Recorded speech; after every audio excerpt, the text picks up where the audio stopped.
लीजिए, मोदी जी की कृपा से आपके अच्छे दिनों की कड़ी में एक और नई कड़ी जुड़ने वाली है। अगर आपकी जेब में खनखनाता हुआ खजाना है तो फिर अच्छे दिनों के इस करिश्माई साल में आप भारतीय रेल को भी खरीद सकते हैं। जी हाँ, अब कागज कलम उठा के ताज़ा खबर नोट कर लीजिए।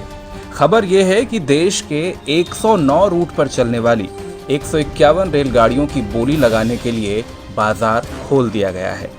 इसका सीधा सा मतलब ये है, आइए बोली लगाइए और ट्रेन खरीद लीजिए। जी हाँ, पड़ गए ना चक्कर में। आज़ाद भारत के इतिहास में ऐसा पहली बार होने जा रहा है। धन्य है पीयूष गोयल जी और धन्य है मोदी जी का विजन। अब तक तो हम और आप सिर्फ ट्रेन का टिकट खरीदते आए थे।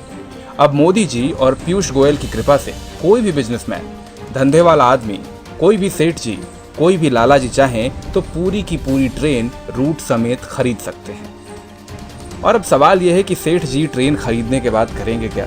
अब सेठ जी कोई सरकार तो है नहीं जो आपकी सुविधा के लिए ट्रेन चलाएंगे। वो कमाएंगे मुनाफा और हर उस तरीके से कमाएंगे जैसे वो कमा सकते हैं। वाकई तारीफ करनी होगी मोदी जी की। 70 साल के इतिहास में पहली बार ट्रेन की नीलामी होने जा रही है। जो अब तक नहीं हुआ वो पहली बार हो रहा है। वाह मोदी जी वाह। गरीबों का ख्याल हो ना हो, कारोबार करने वाले सेठ जी लोगों का कितना ध्यान है।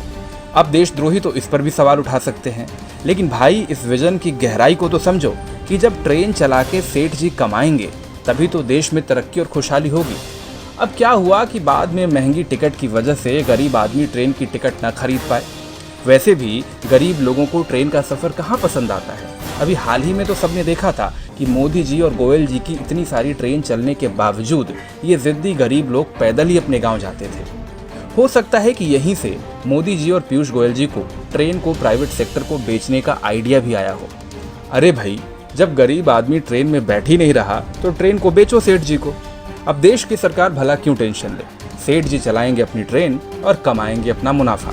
जिसे ट्रेन में चढ़ना हो चढ़ ले। भाई वाह, गरीब लोगों से लेकर सेठ जी तक के फायदे के बारे में सोचने वाली ऐसी दिलदार सरकार की तारीफ तो बनती है।